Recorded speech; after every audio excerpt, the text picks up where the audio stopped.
Bienvenidos a nuestro estudio del capítulo número 9 del libro de Apocalipsis que estamos estudiando en esta serie de estudios bíblicos sobre el libro del profeta Daniel.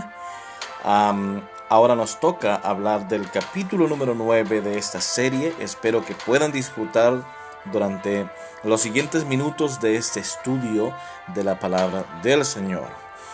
En el estudio anterior, si ustedes ya vieron el video en nuestro canal en YouTube, ustedes estuvieron al tanto de la información profética que estuvimos dando en el estudio del capítulo número 8, en donde encontrábamos por lo menos 3 escenarios proféticos. Hablábamos del carnero, hablábamos también del macho cabrío y también hablamos acerca de una parte de la profecía que el ángel explica a Daniel al final del capítulo, en donde le habla acerca de 2300 tardes y mañanas, pero también le dice que esa parte de la profecía quedará sellada, porque su cumplimiento será en el tiempo del fin. Y entonces Daniel se queda hasta enfermo después de haber recibido la visión, porque no estaba entendiendo mucho el asunto de la visión, todo lo que había visto, especialmente la parte que lo intrigaba más, era la parte de las 2300 tardes y mañanas. Muy bien, vamos ahora entonces a hacer un repaso de la historia. Hemos visto durante el estudio anterior del capítulo número 8 de Daniel que hay un paralelismo entre Daniel capítulo número 2, Daniel capítulo número 7 y Daniel capítulo número 8. Hay un paralelismo bastante sustancial, y lo estuvimos estudiando en el estudio anterior, en donde el capítulo número 2 habla de una cabeza de oro, de brazo y pecho de plata, vientre y muslos de bronce. También estudiamos acerca de las piernas de hierro y los pies en parte de hierro y en parte de barro cocido, hasta que una roca llegó, destrozó la imagen, la destruyó y los vientos se llevaron los escombros. Ahora, el capítulo número 7 nos habla de 4 bestias: el león que tenía 2 alas, el oso que se alzaba más de un lado que del otro y sus 3 costillas entre sus dientes, el leopardo con 4 alas y 4 cabezas, y la 4ª bestia espantosa y terrible que tenía 10 cuernos, y dentro de esos 10 cuernos surgió un cuerno pequeño que tenía ojos y boca y derribó a 3 cuernos de los que estaban allí. Estudiamos durante esos paralelismos que todo esto tenía una implicación acerca del desarrollo de la historia de los imperios en toda la historia de la humanidad, que comenzaba con Babilonia, que seguía con Medo-Persia allá por el año 538, finaliza el imperio babilónico y entra en el escenario profético el imperio Medo-Persia, representado por el pecho y brazos de plata y el oso, que es la segunda bestia del capítulo 7. Pero también ya para este escenario profético, el capítulo 8 de Daniel entra en acción, representando al carnero de 2 cuernos como el imperio de los medos y de los persas. Después vemos el paralelismo que hay entre el vientre y muslos de bronce con el leopardo del capítulo 7 y el macho cabrío del capítulo 8. Y la parte de las piernas de hierro, hay un paralelismo con la 4ª bestia espantosa y terrible y el cuerno pequeño que surge de ella, como también del cuerno pequeño que surge de uno de los vientos, de los 4 vientos del cielo, que aparece en el capítulo número 8 de Daniel. Ahora, la profecía se desarrolla a través de los imperios del mundo. Eso es lo que nos dice la historia. Sin embargo, es necesario entender esto. El ángel o uno de los santos preguntó al ángel: ¿Y hasta cuándo será pisoteada la verdad? ¿Hasta cuándo será pisoteado el lugar santo? ¿Hasta cuándo será pisoteado el mensaje correcto? Y el ángel responde, hasta 2300 tardes y mañanas. Al final del capítulo 8, el ángel le explica a Daniel, le dice, mira, en cuanto a la visión de las 2300 tardes y mañanas, en cuanto a la visión de las tardes y las mañanas, no te preocupes por eso, porque eso es para el tiempo del fin. Esto es haciendo una recapitulación. Por eso, el estudio de esta ocasión se titula Dios es fiel a su promesa. Así lo ha sido siempre. Es más, podríamos decir que Dios siempre establece un paralelismo y hay un factor común en todo esto, como lo vamos a estar viendo en el estudio de esta ocasión. Vimos que en la Biblia existe un paralelismo de 3 veces. Por ejemplo, los imperios de la historia de la humanidad están representados a partir de Daniel en el capítulo 2, en el capítulo 7 y en el capítulo 8. Por lo tanto, hay un paralelismo de 3 maneras de presentar el mismo mensaje, 3 formas diferentes, 3 aspectos distintos con 3 símbolos diferentes para presentar un solo mensaje, para darnos a entender que el mensaje es correcto, es certero. En el pueblo judío, por toda la antigüedad, y hay pasajes bíblicos que lo corroboran, se tenía por costumbre que para que una verdad fuese sostenida, debía ser confirmada por 2 o 3 testigos. Y en el libro del profeta Daniel tenemos a 3 testigos, 3 paralelismos, 3 diferentes maneras de presentar un mensaje. Ahora bien, esto lo vamos a ver también a la hora de arrancar estas profecías. En el capítulo 8 habla de 2300 tardes y mañanas.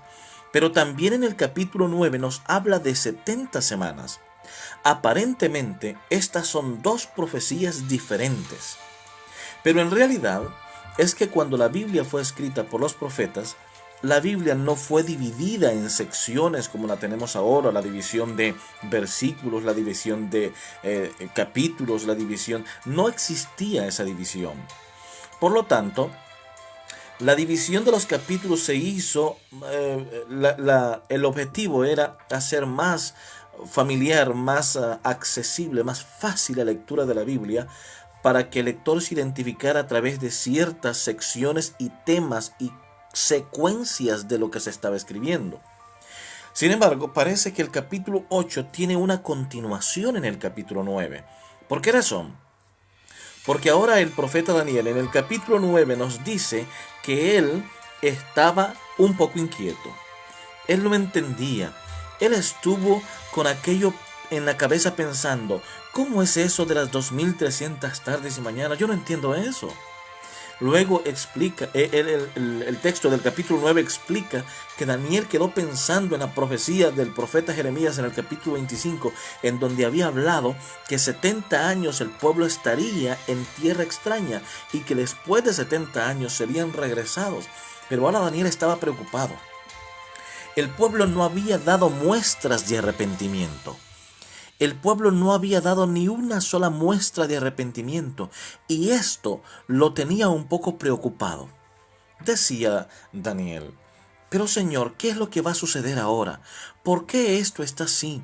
¿Por qué el pueblo no ha dado señales de arrepentimiento? Y desde el capítulo 9, o la mayor parte del capítulo 9, es una oración de intercesión.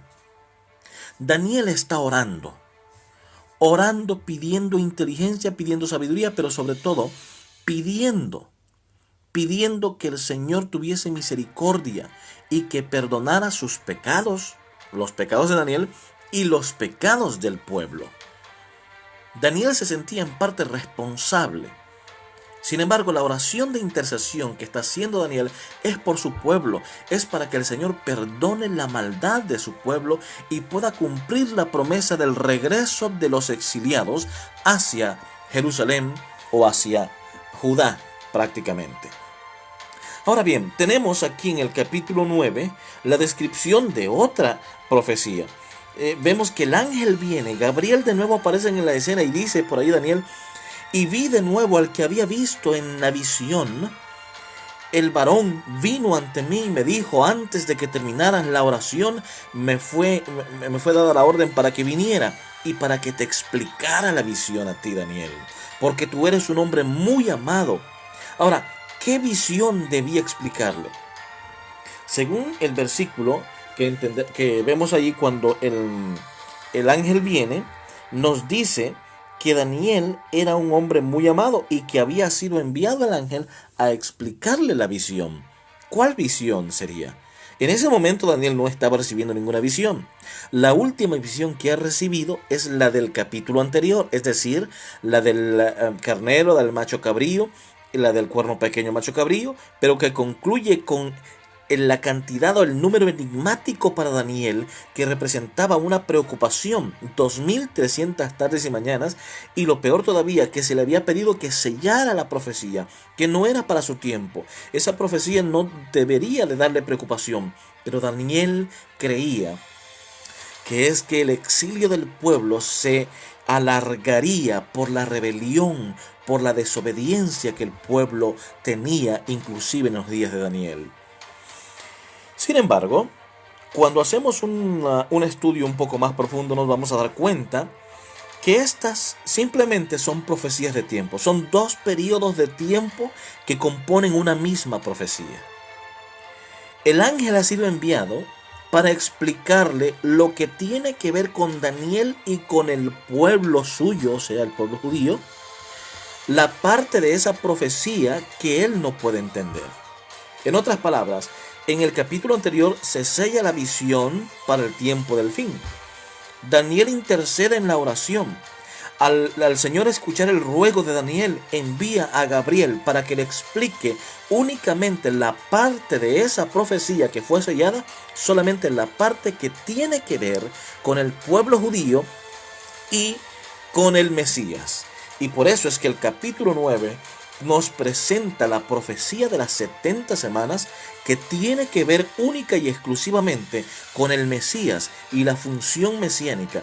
Era, en otras palabras, el mensaje para el pueblo judío, el mapa para que el pueblo judío entendiera cuándo el Mesías llegaría a la tierra, cuándo sería bautizado, cuándo sería llevado al sacrificio y cuándo ascendería al cielo. Todo esto era parte de la profecía larga de 2300 tardes y mañanas, pero únicamente había sido separada esta sección para que Daniel entendiera y para que Daniel escribiera un mensaje claro y conciso para el pueblo judío, para que el pueblo judío no estuviera en tinieblas con relación a la primera venida de Cristo Jesús. Bien. Así que entonces vamos a utilizar, como estas son dos profecías de tiempo, o más bien dicho, una profecía de tiempo, solo que las 70 semanas son de algún modo una parte muy significativa de las 2300 tardes y mañanas. Veamos, esto nos hace recordar un poco el relato de la creación. En el relato de la creación se usa un término para decir el primer día. Se usa prácticamente, está en el relato de la creación, está la expresión primer día, pero antes del primer día siempre dice, y fue la tarde y la mañana el primer día, y fue la tarde y la mañana el segundo día, la tarde y la mañana el tercer día, y así sucesivamente. En el relato de la creación vemos una repetición.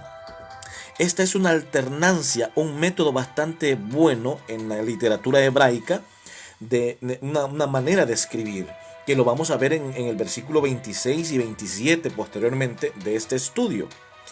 ¿Qué nos quería decir Moisés en Génesis, en el relato de la creación, donde él dice, y fue la tarde y la mañana el primer día?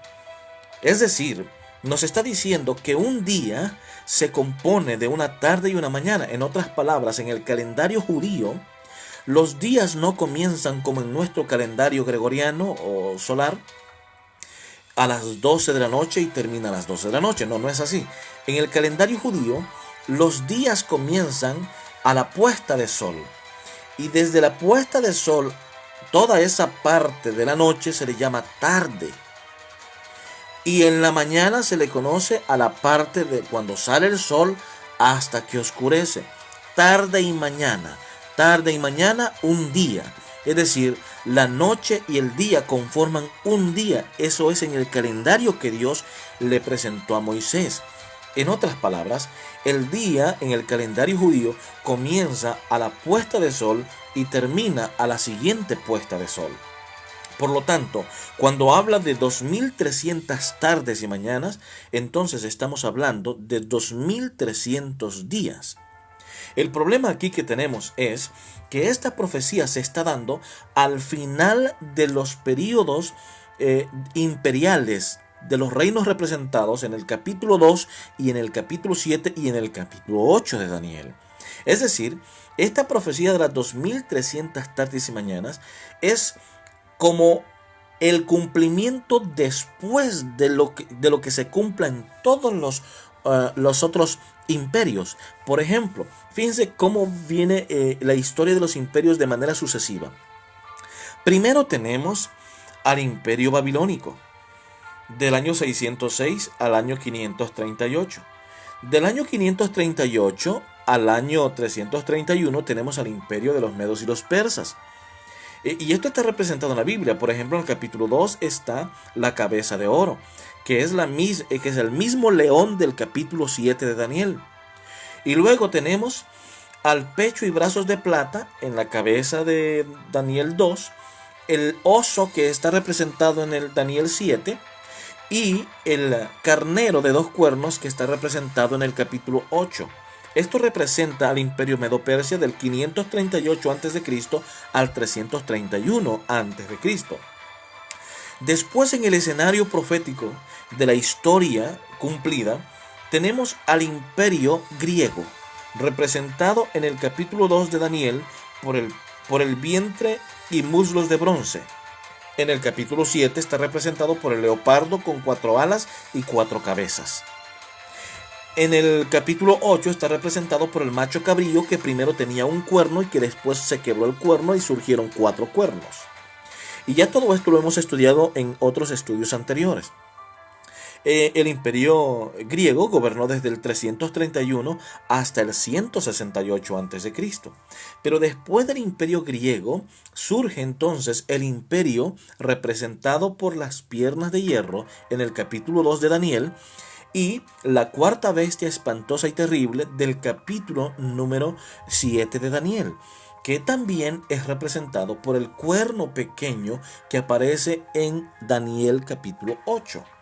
Ahora, después de estas bestias, surge una secuencia que es la división que tenemos de los 10 cuernos, así como también el capítulo 2 de Daniel tiene una división de 10 dedos. También en el capítulo número 8 nos habla de que es el cuerno pequeño, es decir, está representado por el imperio primero, el imperio pagano romano, que se extiende desde el 168 a.C. hasta el año 470 después de Cristo. Del año 470 al año 538 después de Cristo existe lo que se llama una transición en la que las tribus bárbaras que habían invadido el imperio romano ahora son cristianizadas, un proceso que derribó a 3 tribus de ellas, y que para el año 538 se establece el cuerno pequeño en la representación del sistema romano papal, una figura política y una figura religiosa. Y ese periodo se extiende, ya que estudiamos la profecía de los 1260 años de Daniel 7:25 hasta el año 1798. Ahora bien, la profecía de las 2300 tardes y mañanas, según lo que nos dice Daniel capítulo 8, tiene que cumplirse después de ese cumplimiento del año 1798. Por lo tanto, el cumplimiento, por eso el ángel le dice a Daniel, el cumplimiento de esa profecía no es para tu tiempo, sino que será para el tiempo del fin, dentro de muchos días, muchos años. Así que no te preocupes por eso. Pero te voy a explicar, he sido enviado, dice en el capítulo 9, para enseñarte la visión. ¿Qué le iba a enseñar? Únicamente la parte que le correspondía al pueblo judío con relación a la primera venida del Mesías y a la construcción de Jerusalén y su templo. Muy bien. El cálculo matemático, de acuerdo a las profecías de tiempo bíblicas, como ya lo he explicado, un día equivale a un año. Eso con el principio de los 40 días que estuvo el pueblo de Israel en el desierto, que en realidad fueron 40 años. Es decir, el sistema de cálculo profético en las profecías de tiempo son simbólicas. Casi siempre se dan días proféticos, pero que representan años literales. Por lo tanto, los 2300 tardes y mañanas presentadas en el capítulo 8 de Daniel representarían 2300 días, que son 2300 años. Las 70 semanas que encontramos en el capítulo 9, entonces son 70 semanas de días. Por lo tanto, cada semana tiene 7 días. Por esa razón, 70 por 7 nos da entonces a un total de 490 días, lo que, usando el mismo principio de cálculo matemático profético, serían 490 años literales. La pregunta que surge aquí entonces es: ¿para qué este tiempo y cuándo comenzaría a suceder este tiempo? Tanto los 2300 días como los 490 días. Es decir, los 2300 años y 490 años, al ser una sola profecía y al solamente estar tomada o cortada una parte para el pueblo judío, entonces significa que al ser un mismo cuerpo de tiempo largo, su iniciación debe ser en la misma fecha. Así que vamos a seguir viendo qué es lo que nos dice la Biblia en este sentido. El tiempo señalado, la secuencia de los acontecimientos que les acabo de explicar y el cumplimiento de los 2300 tardes y mañanas sucedería después de los 1260 años de Daniel 7:25. Pero ya vimos en otro estudio anterior que los 1260 años, es decir, los tiempos y medio tiempo de Daniel 7:25, que en el Apocalipsis, en el capítulo 11, versículos 2 y 3, son representados como 42 meses y 1260 días, que son también lo que aparece allí en el mismo libro de Apocalipsis, en el capítulo 12 y en el capítulo 13, como los 42 meses, que representaban 1260 años, terminan en el año 1798 con el exilio del Papa Pío VI. Ahora bien, allí termina, porque según Apocalipsis capítulo 13, que lo veremos en otra serie de estudios bíblicos, una de las cabezas de aquella bestia, que es el cuerno pequeño del cual hemos hablado ya en otros estudios anteriores, queda herida de muerte. Por lo tanto, la profecía de las 2300 tardes y mañanas obtendría su cumplimiento después del cumplimiento de los 1260 años. Así que entonces, por esa razón es que el ángel le dice a Daniel: eso está sellado para dentro de muchos días, para el tiempo del fin, así que no te debes de preocupar por ello. Así que ahora, en el capítulo 9, después de la oración que Daniel hace, el ángel Gabriel ha venido para explicarle la visión de la parte de la visión de los 2300 días, pero únicamente la sección que tiene que ver con el pueblo judío, con el regreso de Babilonia a Judá, con el establecimiento del templo y las murallas de la ciudad, con la venida del Mesías, con el enlujimiento del Mesías y con la muerte del Mesías. La oración de Daniel es la respuesta que Gabriel le da en el capítulo 9. Entonces, estas 70 semanas son la explicación de la profecía anterior. Ahora leamos en esencia lo que el ángel le explica a Daniel en el capítulo número 9, versículos desde el 24 hasta el 27. Leamos. 70 semanas están determinadas sobre tu pueblo y sobre tu santa ciudad, para terminar la prevaricación y poner fin al pecado, y expiar la iniquidad, para traer la justicia perdurable y sellar la visión y la profecía, y ungir al Santo de los Santos. Versículo número 25. Sabe pues y entiende que desde la salida de la orden, noten esto que es muy importante, que desde la salida de la orden para restaurar y edificar a Jerusalén hasta el Mesías príncipe habrá 7 semanas y 62 semanas. Se volverá a edificar la plaza y el muro en tiempos angustiosos. Este pasaje es muy importante por el marco histórico que representa. El versículo número 26 dice: y después de las 62 semanas, es decir, después del periodo de 7 semanas, hay un periodo de 62 semanas, y después de ese segundo periodo de 62 semanas, se quitará la vida al Mesías, mas no por sí. Y el pueblo de un príncipe que ha de venir destruirá la ciudad y el santuario, y su fin será como inundación, y hasta el fin de la guerra durarán las devastaciones. Y el versículo número 27 dice: y por otra semana confirmará el pacto con muchos, y a la mitad de la semana hará cesar el sacrificio y la ofrenda. Después, con la muchedumbre de las abominaciones, vendrá el desolador, hasta que venga la consumación y lo que está determinado se derrame sobre el desolador.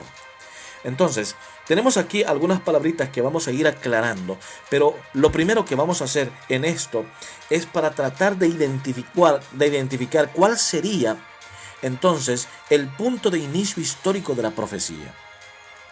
Tanto Ageo como Zacarías son profetas contemporáneos a Esdras y Nehemías. Por lo tanto, parece que solamente Malaquías termina siendo un profeta entre el regreso del pueblo de Israel a Judá y el tiempo intertestamental donde no hubo profeta. Ahora, el marco, algunos dirán, ¿pero por qué tenemos que ir a Esdras? Bueno, los libros de Esdras y Nehemías no están ordenados en una forma cronológica. Esdras y Nehemías, y ni tampoco el libro de Esther. El libro de Esdras y Nehemías son libros históricos, por eso son puestos allí, porque es el final, significa el final de los libros históricos, que están entre los sapiensales y los proféticos. Por lo tanto, en este caso, Esdras explica algunas situaciones que se dan con la salida del pueblo de Israel del exilio en Babilonia, que es lo que está narrando el profeta Daniel en el marco profético. Por lo tanto, veamos lo que nos dice Esdras capítulo 6 versículo 14. ¿Cuál es el marco histórico con el cual, desde donde se debe de contar el inicio del cumplimiento tanto de la profecía de los 2300 años como también de los 490 años que son las 70 semanas? Y nos dice así: y los ancianos de los judíos edificaban y prosperaban, conforme a la profecía del profeta Ageo y de Zacarías, hijo de Ido. Edificaron pues y terminaron por orden del Dios de Israel, y por mandato de Ciro, de Darío y de Artajerjes, reyes de Persia. En este pasaje, algunos cristianos tienen dificultades para interpretarlo. Ellos dicen: si entonces la orden fue dada por Dios, debe de comenzarse a contabilizar desde el momento en que Daniel está escribiendo, o desde el momento en que el rey da que Dios da el edicto, que es el momento en que Daniel recibe la visión. Pero en realidad esto no funciona así. Dios, todo lo que ha hecho siempre en la vida de los seres humanos, lo hace usando a otros seres humanos. Por ejemplo, voy a ponerles un ejemplo muy sencillo. En el versículo 1 y 2 del libro de Apocalipsis, encontramos que la revelación del mensaje la da Dios. La da al Hijo. El Hijo se la da al ángel. El ángel llega donde está Juan. El ángel le da el mensaje a Juan. Y Juan tiene que escribir el libro de las visiones que está recibiendo para enviar el mensaje a las 7 iglesias. ¿Por qué no lo hace Dios directamente? Porque es que Dios usa al ser humano. Somos nosotros los encargados de realizar la obra del Señor. Somos nosotros los que estamos necesitados de la salvación. Por lo tanto, no somos nosotros los llamados a ejercer ese trabajo. Por lo tanto, cuando dice que el edicto debería comenzarse desde la salida de la orden, no está hablando desde la salida de lo que Dios quiere para su pueblo, sino desde el momento en que el ser humano que Dios ha escogido para que emita la orden se dé. Y en este caso, según lo que nos dice Esdras, capítulo 6, versículo 14, hubo 3 reyes involucrados en la orden para que se reconstruyera tanto la ciudad como el templo de Jerusalén. Y hubo 3 decretos, 3 reyes lo confirmaron, y hubo 3 personajes encargados del regreso de los judíos. El primero fue Zorobabel, el segundo fue Esdras y el tercero fue Nehemías. Ellos 3, en los 3 diferentes decretos, fueron los que participaron del inicio. Ahora, la pregunta es, ¿cuál decreto debemos de tomar como punto de partida? ¿El primero, el segundo o el tercero? Veamos acá. El punto del inicio histórico de la profecía sería el primer decreto con Ciro en el 537 a.C. El segundo decreto fue el de Darío en el 519 a.C. En el tercer decreto fue el de Artajerjes en el 457 a.C. Ahora bien, estos 3 decretos tienen ciertas situaciones que hay que mencionar. En el decreto de Ciro, en el 537, 50.000 judíos regresaron con parte de los utensilios del templo. En el segundo decreto, otra cantidad sustancial regresa. Pero en el último decreto, en el 457, terminan de regresar los exiliados. Ya el que no regresó se quedó en Babilonia. Y los que regresaron en ese último decreto de Artajerjes en el 457 a.C.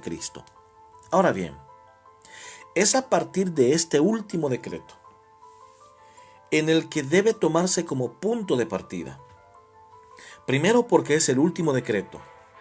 Y segundo, es porque la totalidad de los repatriados estaban regresando. Así que entonces, es el 457 en el otoño. En realidad, el cómputo que se hace a través del calendario primaveral que se usaba en Judá. El reino del norte usaba el calendario otoñal. Sin embargo, son los judíos los que están regresando. Están utilizando el calendario primaveral. Por esa razón ellos regresan allí aproximadamente entre noviembre y octubre del año 457 a Judá. Por lo tanto, es a partir de ese otoño del 457 que debe comenzar a contabilizarse la profecía. Así que vamos a comenzar a través del año 457. Pero antes de eso, déjenme hacerles un recuento. ¿Cuál es el propósito de las 70 semanas? Según lo que nos dice Daniel capítulo 9, versículo 24 al 27. El primer propósito sería terminar la prevaricación, la desigualdad. ¿Qué cosa es prevaricación? Desigualdad, desobediencia, rebelión. La segunda, poner fin al pecado. Fíjense, ¿cómo le pondría fin al pecado? Vamos a suponer que la prevaricación, que es la desobediencia, que es la maldad, y que es la desigualdad y la deslealtad, esto puede referirse prácticamente a que antes de que Cristo muriera, el ser humano no podía elegir. Por eso es que el ser humano debía someterse a un procedimiento simbológico, un símbolo representativo. La muerte de un cordero representaba la muerte del verdadero cordero, que era Cristo Jesús. Por lo tanto, no había igualdad, no había equiparación. Eran necesarios los corderos para que por fe el creyente creyera en Jesús, el que vendría a morir por nuestros pecados. El segundo propósito, poner fin al pecado. ¿Cómo se le pondría fin al pecado? Algunos podrán decir, pero eso no fue cierto porque aún el mundo sigue en pecado. Cuando hablamos de poner fin al pecado, es fin a la condenación del pecado. ¿Por qué razón? Porque antes de Jesús estábamos condenados y no había remisión de pecados, no había expiación de pecados, porque la expiación la realizó Cristo Jesús. Con su expiación le pone fin al dominio del pecado para el que quiere ser libre. El que acepta a Jesús como su Salvador es libre del dominio del pecado, de la influencia del pecado, y por la gracia de Cristo el pecado es despojado en el proceso que conocemos como santificación hasta que Cristo venga por segunda vez. El tercer propósito sería traer la justicia perdurable. ¿Cuál sería la justicia eterna? La justicia que solamente Cristo puede dar y que pudo dar por medio de la muerte. Justicia que no merecíamos, pero que Él nos la regaló. El cuarto propósito sería sellar la visión y la profecía. ¿Qué significa esto? ¿Qué profecía es la que hay que sellar? La profecía de las 2300 tardes y mañanas. ¿Qué parte de la profecía? La profecía de su cumplimiento, porque sería para el tiempo del fin. Y el quinto propósito, ungir al Santo de los Santos. Voy a regresar al anterior, que dice sellar la visión y la profecía. ¿Qué significa sellar? Darla por verdadera, darla por correcta, por cierta, algo que sin duda se ha de cumplir. Por poner un ejemplo, si truena es que va a llover. La señal de que va a llover es que hay truenos y relámpagos. Por lo tanto, la muerte de Cristo representaba que el resto de la profecía de las 2300 tardes y mañanas también se cumplirían tal cual. El último, ungir al Santo de los Santos. La mayoría de los estudiosos bíblicos creen y creemos que aquí, en esta parte, se refiere al momento en que Jesús sería ungido en el río Jordán a través de las aguas del bautismo. Así que todo esto era el propósito de las 70 semanas. Aquí involucra la muerte de Cristo, la resurrección de Cristo, la justicia de Cristo a través de su muerte, la confirmación de que la visión es correcta y certera, y el bautismo de Cristo Jesús. Ese es el propósito de esta profecía. Ahora, veamos la división de las 70 semanas. La profecía de las 70 semanas se divide prácticamente en tres, algunos hasta 4 partes. La primera parte de las 70 semanas la encontramos allí en donde dice 7 semanas. Ya leímos el pasaje, no lo vamos a volver a leer para aprovechar el tiempo. 7 semanas. Hay un periodo de 7 semanas. Es el primer periodo, 7 semanas. Si multiplicamos 7 por 7 nos vamos a llevar el resultado de 49. Ese primer periodo está representado por 49 años, que son el tiempo que se tarda el pueblo de Israel, el pueblo judío, en reconstruir el templo y las murallas de la ciudad. Y eso la historia nos lo corrobora, que desde el año 457 a.C. hasta el año 408, y si tú quieres, saca la suma con tu pluma, con tu móvil, con la calculadora, con lo que quieras. Desde el año 457, desde el otoño, nos lleva entonces hasta el año 408, la cantidad de 49 años. 49 años fue el tiempo que se tardó el pueblo judío en reconstruir tanto el templo como las murallas de la ciudad. 49 años exactos. Luego nos dice 62 semanas. De hecho, el versículo 25, 24 y 25 y 26 también nos habla de esos dos periodos. Y luego dice, después de las 62 semanas, ¿por qué solamente dice después de las 62 semanas allí? Porque el primer periodo de 7 semanas ya se cumplió. ¿Cuándo? En el 408 a.C. Desde el 408 a.C. hay que contabilizar 62 semanas. ¿Cuántos años hay? ¿Cuántos días son en 62 semanas? Bueno, son 434 años, de acuerdo a la profecía de tiempo.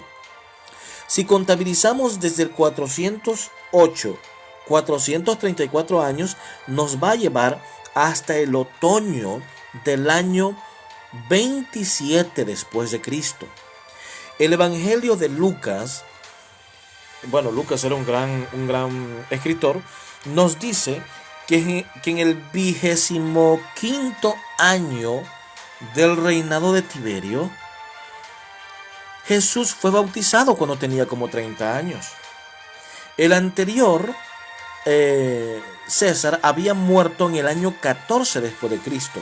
Pero de acuerdo al método inclusivo que estamos viendo de cálculo profético, entonces el 25º año del reinado de Tiberio sería en el año 27 después de Cristo, en el otoño del año 27, porque recuerden que la llegada del pueblo judío a Judá fue en el otoño del año 457 a.C. Por lo tanto, las 62 semanas o los 434 años que van del año 408 a.C. nos lleva hasta el año 27 después de Cristo. Claro está, debemos tomar en cuenta que es en el otoño del año 27 después de Cristo. Ahora, la tercera sección de estas 70 semanas sería lo que nos dice al final la profecía. Y por una semana estará impartiendo el evangelio, el pacto con muchos. Pero luego dice que aquí hay una subdivisión. Y a la mitad de la semana hará cesar el sacrificio y la ofrenda. Les hablé hace un momento acerca de los sacrificios simbólicos que representaban la muerte de Cristo. ¿Recuerdan ustedes cuál era ese sacrificio simbólico? Bueno, ese sacrificio simbólico era la muerte de un cordero. Se degollaba un cordero y ese cordero, la sangre representaba la muerte de Cristo en la cruz del Calvario. La pregunta es, ¿era necesario después de la muerte de Cristo que los corderos siguieran muriendo? No, no era necesario. ¿Por qué razón? Porque como dijo Juan, he aquí el cordero que quita el pecado del mundo. Era Cristo Jesús. Todos los corderos en la antigüedad representaban la muerte de Jesús. Ahora bien, aunque el pueblo judío, como nunca quiso aceptar a Cristo Jesús como su Mesías, como su Salvador, ni quiso siquiera aceptar la muerte de Cristo, y más bien sobornaron a los que estuvieron y presenciaron el suceso de la resurrección para que no dijeran tal cosa, ellos continuaron sacrificando corderos hasta el año 70, cuando la ciudad es destruida. Pero todos esos sacrificios ya eran innecesarios, porque el verdadero sacrificio de Jesús había sucedido ya en el año 31. Entonces, esa semana dice, y hará cesar el sacrificio y la ofrenda. La única manera de hacer cesar el sacrificio y la ofrenda era únicamente, o sea, el significado, el simbolismo, era únicamente a través de la muerte de Cristo Jesús. Y dice, a la mitad de la semana hará cesar el sacrificio y la ofrenda. Eso representa que a la mitad de la semana Jesús moriría como el verdadero cordero, el verdadero que quita el pecado del mundo, y que ya no habría necesaria el sacrificio de los corderos inocentes. Ahora bien, veamos esto en una gráfica. Las 70 semanas representan 490 días, que también ya vimos que son años. En el primer periodo, que son 7 semanas, esto equivale a 49 años. Desde ese momento surge, en el año 457 a.C., la orden para restaurar y edificar a Jerusalén hasta el Mesías príncipe. Habrá 49 años en el año 408, recuerden ustedes, que se cumple la restauración de Jerusalén. Y desde el 408 hasta el año 27 hay 434 años, que son equivalentes a 62 semanas. Y desde el año 27 hay que comenzar a contabilizar, desde el otoño del año 27, hay que comenzar a contabilizar entonces una semana, o sea, 7 años. Porque la profecía nos dice que a la mitad de la semana el Mesías sería muerto. Con su muerte haría cesar el sacrificio y la ofrenda. Ahora, si contabilizamos del año 27 después de Cristo, del otoño, recuerden ustedes que fue en el otoño que el pueblo judío regresó del año 457 a.C., por lo tanto Jesús está siendo bautizado en el otoño del año 27 después de Cristo, en el río Jordán. Comenzando desde ese momento, Jesús comienza su ministerio, predicando el evangelio en toda Galilea, en toda Jerusalén, en todos lados. Estuvo predicando el evangelio durante 3 años y medio. Ahora bien, veamos esos 3 años y medio. Del otoño del año 27 al otoño del año 28 hay exactamente un año. Del otoño del año 28 al otoño del año 29 hay otro año, ya van 2 años. Del otoño del año 29 al otoño del año 30 hay 3 años. Y del otoño del año 30 a la primavera del año 31 hay solamente medio año. Sí, del otoño del año 30 a la primavera del año 31 hay solamente medio año, si quieres sacar la cuenta. Y Jesús estaba muriendo en la primavera del año 31. Es decir, la profecía de las 70 semanas le estaba dando al pueblo judío ya, estamos hablando más de 5 siglos de antigüedad, le estaba dando el año en que Jesús iba a ser bautizado, que en el Mesías sería bautizado en el río Jordán. Les estaba dando el año en que Jesús sería muerto en el Calvario, que es la primavera del año 31.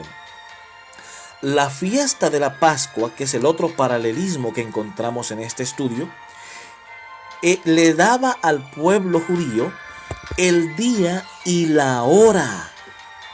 El día y la hora en que Jesús sería sacrificado. Por ejemplo, la Pascua se celebraba el día 14 del mes de Aviv y se celebraba a las 3 de la tarde. Y cuando leemos el capítulo número 25, 26 y 27 del libro de San Mateo, nos vamos a encontrar que dice que Jesús el día de la Pascua a las 3 de la tarde, dice a la hora nona, que son las 3 de la tarde, estaba entregando el Espíritu diciendo, Leví, Leví, lama sabactani, Dios mío, ¿por qué me has desamparado? Y como dijo Juan, y también dijo, consumado es. En otras palabras, en el año 31, según la profecía de las 70 semanas, en la primavera, y que de acuerdo a la fiesta de la Pascua, el 14 de Nisan o de Aviv, que es el mismo, a las 3 de la tarde, Jesús, el Mesías prometido, el Salvador del mundo, estaba muriendo, estaba haciendo cesar el sacrificio y la ofrenda. En el año 31, en la primavera, solamente unos cuantos, María, Juan y todos los verdugos de Jesús, un ladrón arrepentido a su lado, eran los únicos testigos. El cielo se nubló, la tierra tembló, hubo un terremoto. ¿Por qué razón? Porque el Hijo de Dios estaba siendo asesinado por la raza pecadora, por la única raza pecadora, por el ser humano vil, desobediente, rebelde y pecador, asesinando al Hijo de Dios. Pero Jesús no solamente murió. La palabra de Dios en los evangelios nos dice que también resucitó.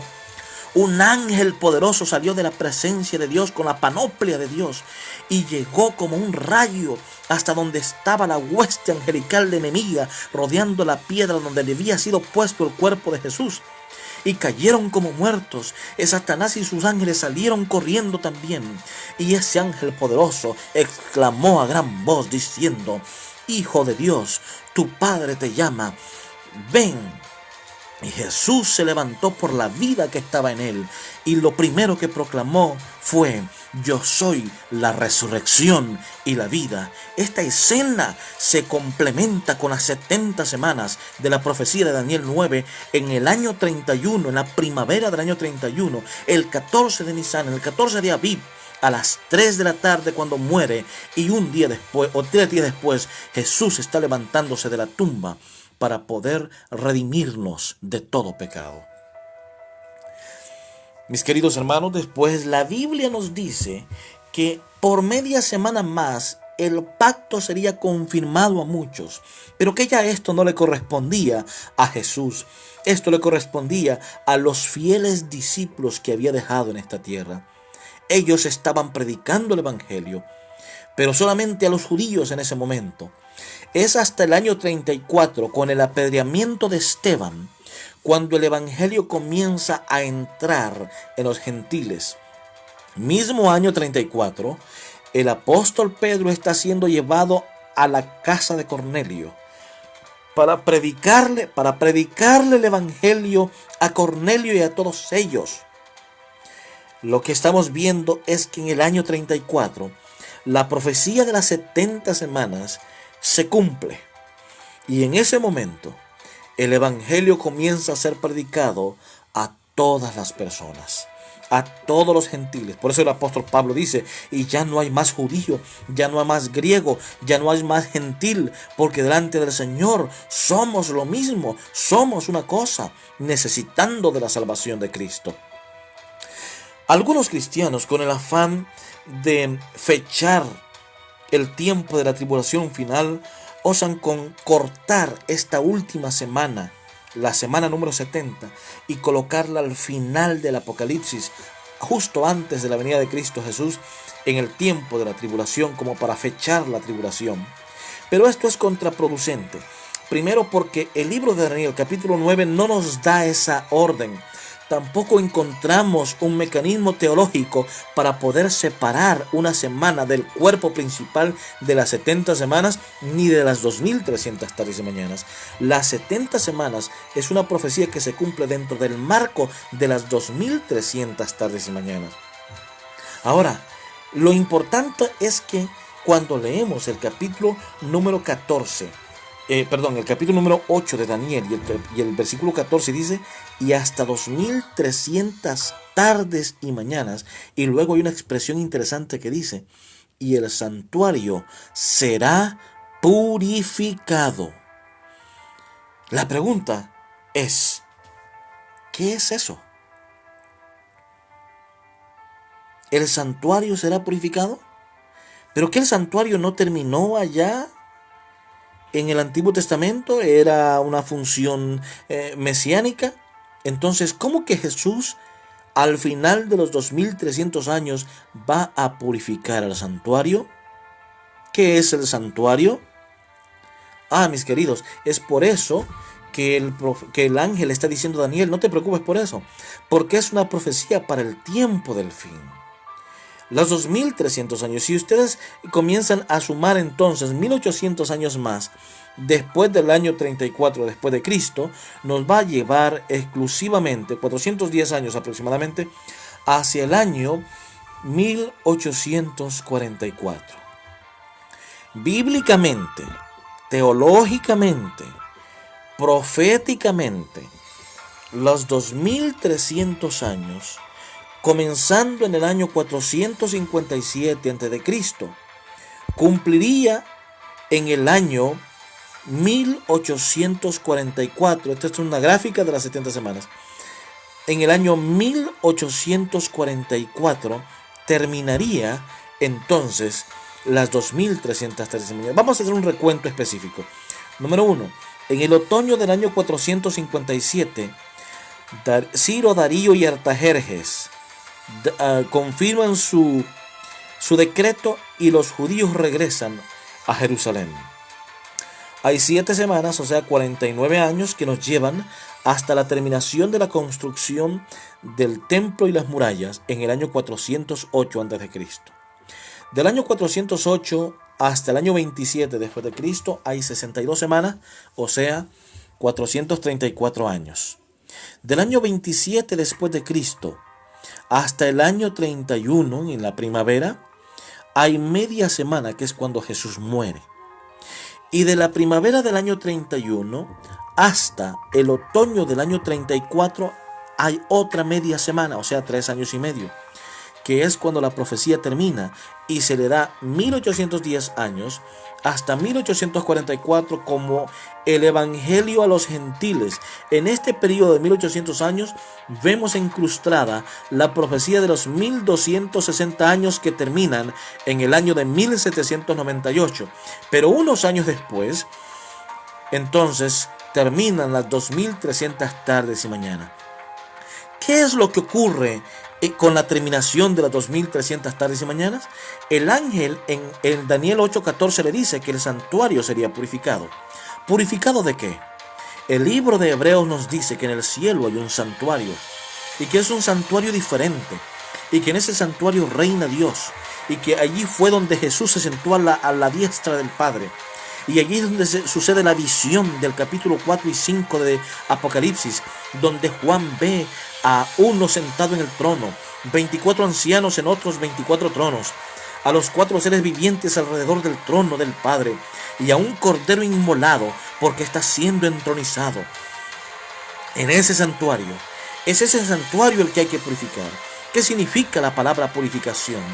¿Qué conlleva el cumplimiento de las 2300 tardes y mañanas? ¿Por qué fue sellada hasta ese momento? ¿Cómo se puede abrir ese sello de las 2300 tardes y mañanas? ¿Qué significa la expresión tiempo del fin? Todas estas cosas las podremos aprender en el siguiente estudio, que vamos a titular El Santuario Celestial, que es parte de esta serie de estudios, pero que la introduciremos en el capítulo número 8 y 9 del libro de Daniel. Que Dios les bendiga, mis hermanos. El Señor, la palabra de Dios es fiel, es verdadera. La palabra de Dios no cambia. La palabra de Dios es eterna. La palabra de Dios nunca deja de ser. Aun cuando el mundo parezca que está llegando a su final, aun cuando parece que el mundo tiene suficiente poder para cambiar la historia está siendo dirigida por Jesús. Es Jesús el que abrió los sellos del libro que había estado sellado en el libro de Apocalipsis capítulo 6. Jesús es el que lleva los hilos de la historia. Por eso es que si Él te dice que te dará la corona de justicia, créele, porque en Jesús tú y yo somos más que vencedores. Entiéndelo, en Jesús hay salvación. En Jesús hay salvación y habrá salvación, porque Cristo pronto vendrá y Él viene a llevar a todo aquel que le ha conocido, que sabe de su ministerio, que conoce de su salvación, que lo acepta como su único y suficiente Salvador. Que el Señor te bendiga y nos vemos entonces en el siguiente estudio bíblico.